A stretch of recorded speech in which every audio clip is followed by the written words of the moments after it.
Hello students, hope you are doing good. In this lecture video, I'm going to discuss the introductory part of chapter 9, biomolecules. So biomolecules refer to the molecules which are very much essential for a living organism, or you can say any living organism is made up of these molecules. So there are certain elements which the earth's crust is made up of, as well as the living tissue is made up of. So these elements, children, actually are same.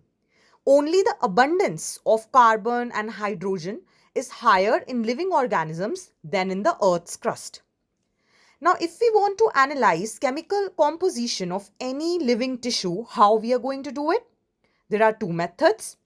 One is the living tissue is grinded in trichloroacetic acid using a mortar and pestle, and then the thick slurry which is obtained is strained using a cotton cloth. So two pools we will get. One is filtrate, another is retentate. Filtrate is acid soluble because it is filtered, it has been solubilized in acid, and retentate, which is precipitated, is insoluble in acid. So this is acid soluble pool, you can say, and another acid insoluble pool.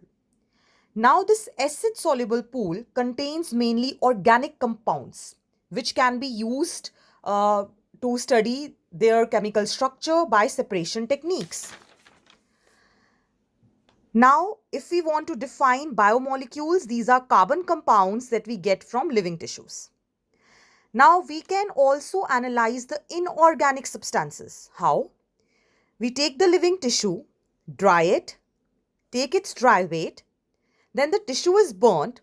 So, when the tissue is burnt, all the carbon compounds will be released in the form of gas. Leftover part is ash, which mainly contains inorganic elements like calcium, magnesium, and sulfate compounds. These phosphate and sulfate compounds also form an essential part of acid soluble pool. Now, if we want to go for elemental analysis, it is the presence of hydrogen, oxygen, chlorine, and carbon. For compound analysis, we have to look into the organic as well as inorganic constituents.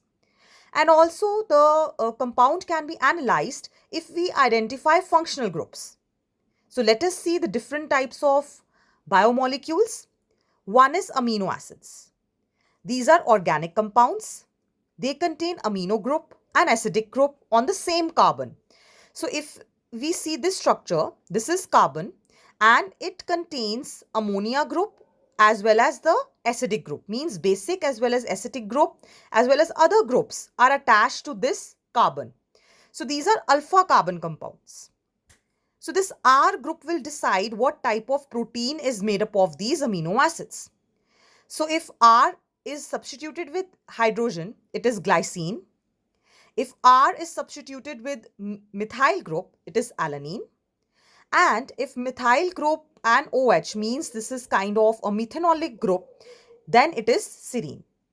So depending on this R group, the functional group or the different groups which are added to this amino acid structural, you can say main structure, there are different types of amino acids.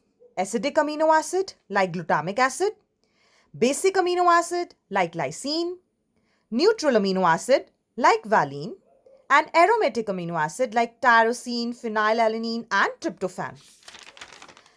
Next, coming to the zwitterion compound. What is a zwitterion? Any component which is containing both positive and negative charge like an amino acid in solution, that is a zwitterion. Let us talk about lipids. These are water insoluble compounds. Mainly, these are fatty acids, which can be saturated or unsaturated. Saturated means they are not having double bonds, and unsaturated means fatty acids containing double bonds. Sometimes the lipids also contain R group along with fatty acids. Now, depending on the number of carbons, there are different type of fatty acids. If 16 carbons, it is palmitic acid. 20 carbons, arachidonic acid. The simplest lipid is trihydroxypropane, which is glycerol. Now, depending on the melting points, these lipids can be fats or oils. Oils have low melting point and fats have high melting point. Coming to phospholipids, these are lipids containing phosphorus groups, phosphate groups, generally present in cell membrane called as lecithin. Next, coming to carbon compounds with heterocyclic rings. So, the DNA and RNA, DNA which is our genetic material, they contain such compounds. Certain nitrogen bases, adenine, guanine, cytosine, uracil and thymine.